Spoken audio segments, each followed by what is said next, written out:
Good afternoon, villagers. This is Arnie. You're watching Pepper Tree Villa, and this is the daily dose of Disney. I hope you're all doing well. Hello, Stevie Lee. I see you there in the chat, and Doug is here as well. At least that's what I'm assuming because Stevie is saying hi to Doug. So how are y'all doing?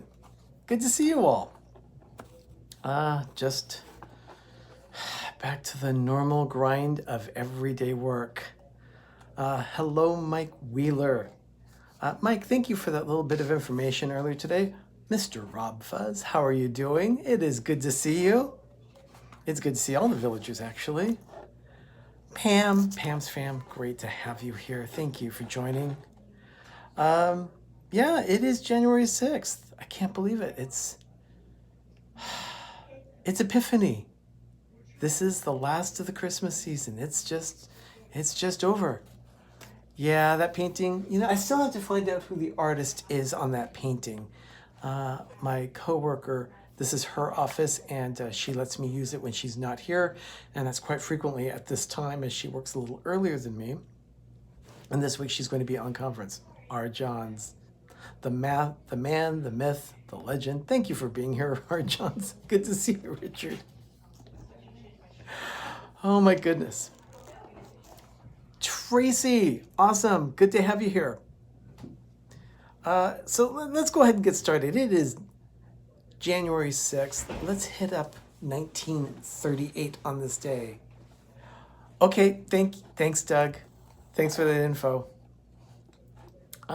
It's 1938. On January 6th, 1938, there is a story meeting going on at the Disney Studios, and it took place in projection room number 4. In attendance were Walt and other people: Ben Sharpstein, Otto Englander, Bill Cottrell, Dick Humer, Joe Grant, Ted Sears, Ham Lusk, Frank Thomas, and Fred Moore, and they are discussing the first sequence of Pinocchio. This is a movie that is the second film in the Disney animated canon.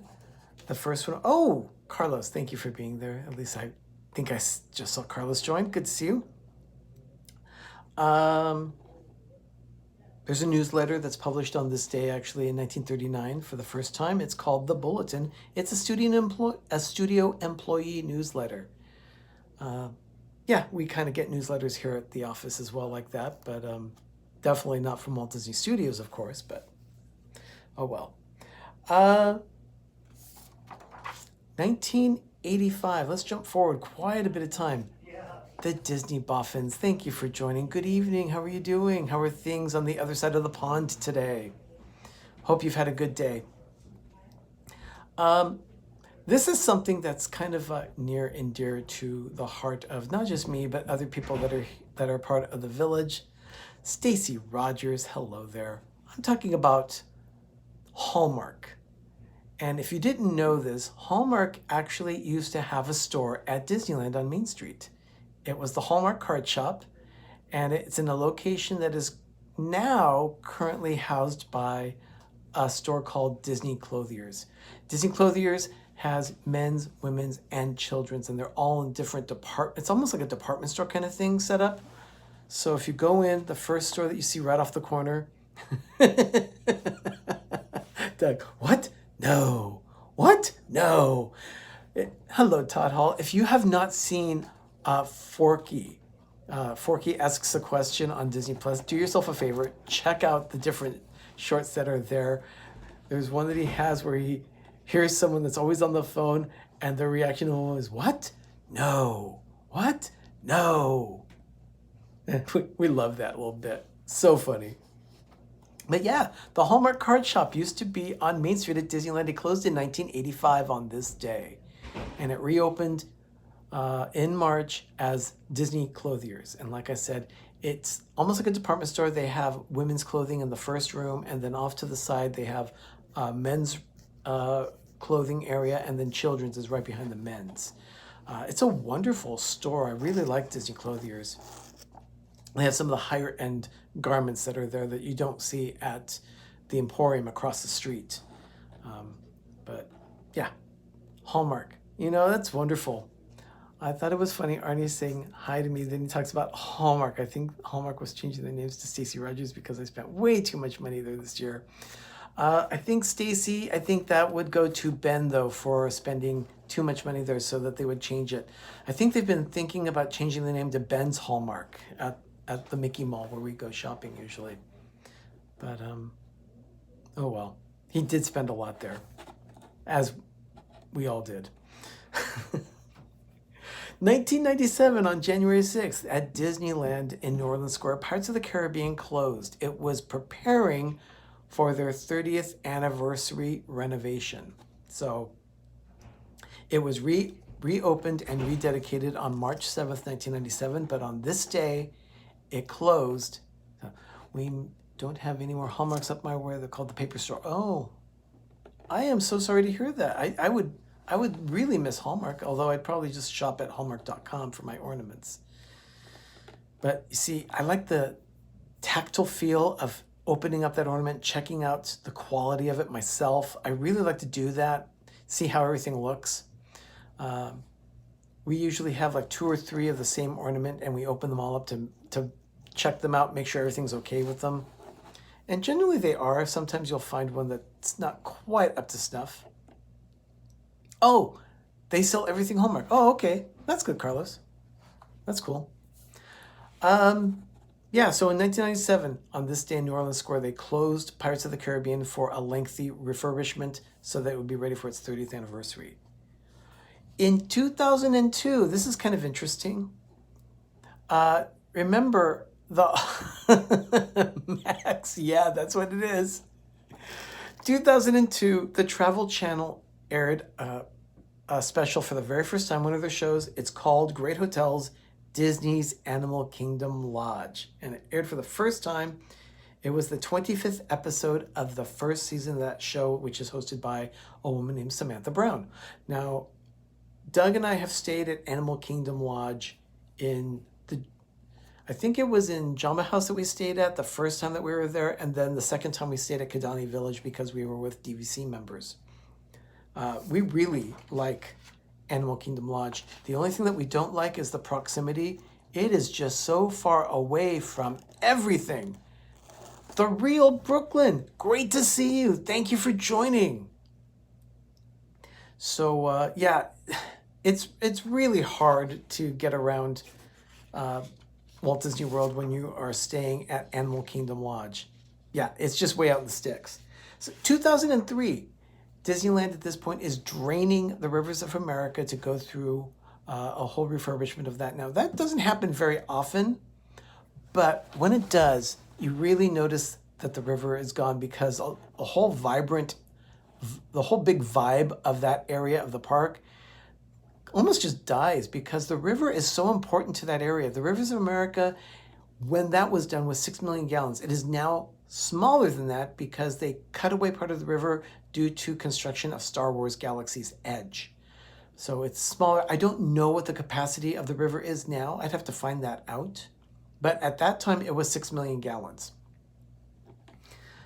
2008, today, in 2008 on January 6th, it was the last day that we all officially knew the park at Florida as Disney MGM Studios. On January 7th, it becomes known as Disney's Hollywood Studios.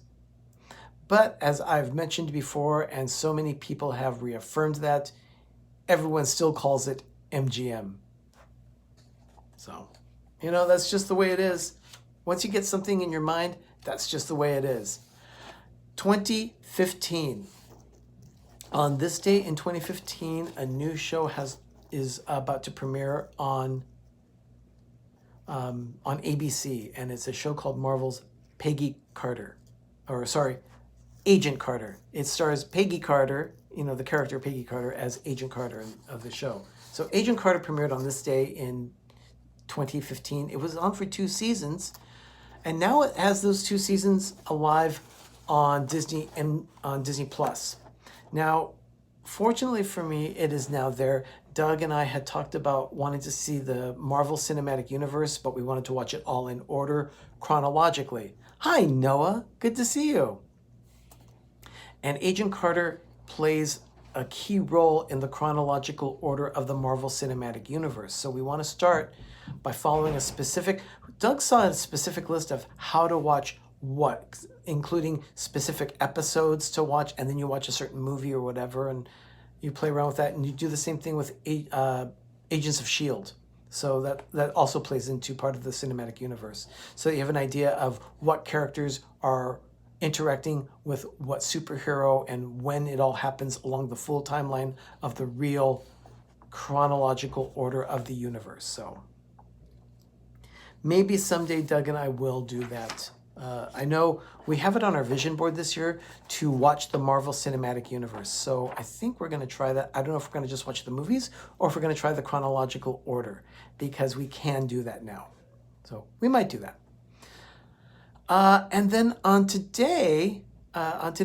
Walt Disney World News Today on the website, this was brought to my attention by Mike Wheeler. Bob Matheson, a former Walt Disney World Director of Operations and Executive Vice President of Parks, he died today. Or he just recently died. He was 85 years old. He was a legend. Let me read a little bit of what they wrote. It says, he's a key figure in Walt Disney World's history, from the development process to serving as Director of Operations for Magic Kingdom at its 1971 opening to Executive Vice President of Parks for the resort in 1987.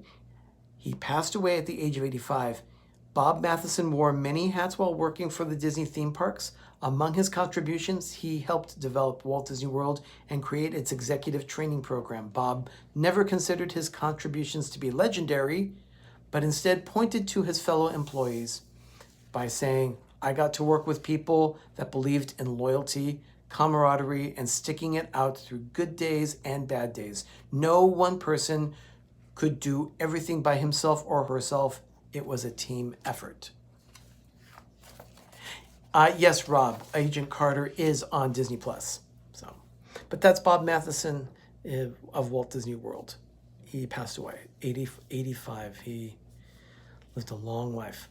So that is what I have here for news right now. I don't know if Two Real Geeks has joined in the stream or not. Sometimes Danny can make it in. I don't see him today, but I want to mention that tonight, I don't know if she'll be doing it, but I know that Two Real Geeks will be back in production with their shows this week. At least that's what I believe Danny told me. So if that's the case, there will be an entertainment wrap-up for the week by Jess tonight at 9 p.m. Eastern, 6 p.m. Pacific. Hello, Cynthia. Good to see you. Starting at 7 p.m., Mickey Sightings is generally on. I don't know if they're back from Walt Disney World yet. So if they are, Rob, you're back this week. That's right. It's the new year. Fantastic.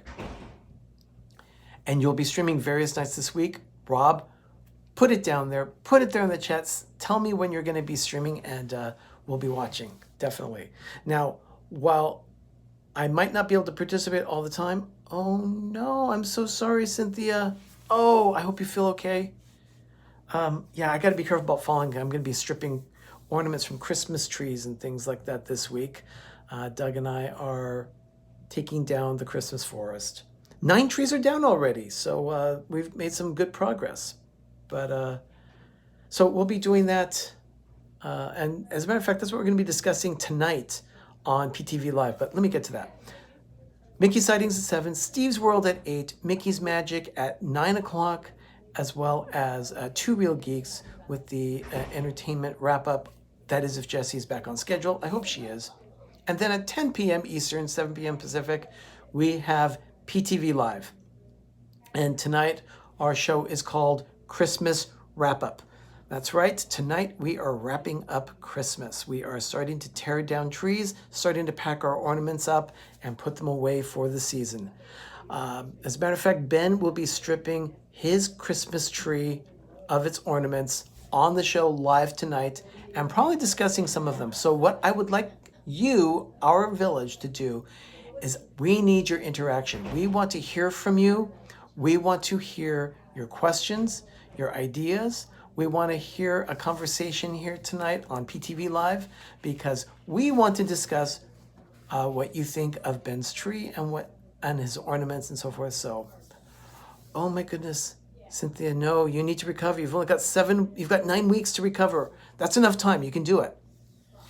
Okay, great. I'm seeing 13 people in the stream, 13 likes on the video. Thank you so much for liking the video.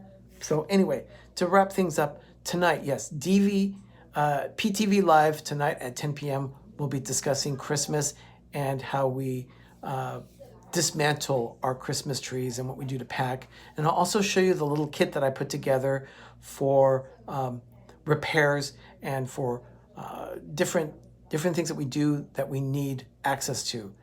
Timothy Rainwaters, thank you for joining. Even though you're here late, it's great to see you here. Thank you so much. So that's going to be on PTV Live tonight at 10 p.m. Eastern, 7 p.m. Pacific. In the meantime, I'd better get back to my desk. I'm doing some catch up from when I was out on vacation. 2 weeks go by very quickly, and a lot happens even during the holidays. So I've got a lot of work on my desk to take care of.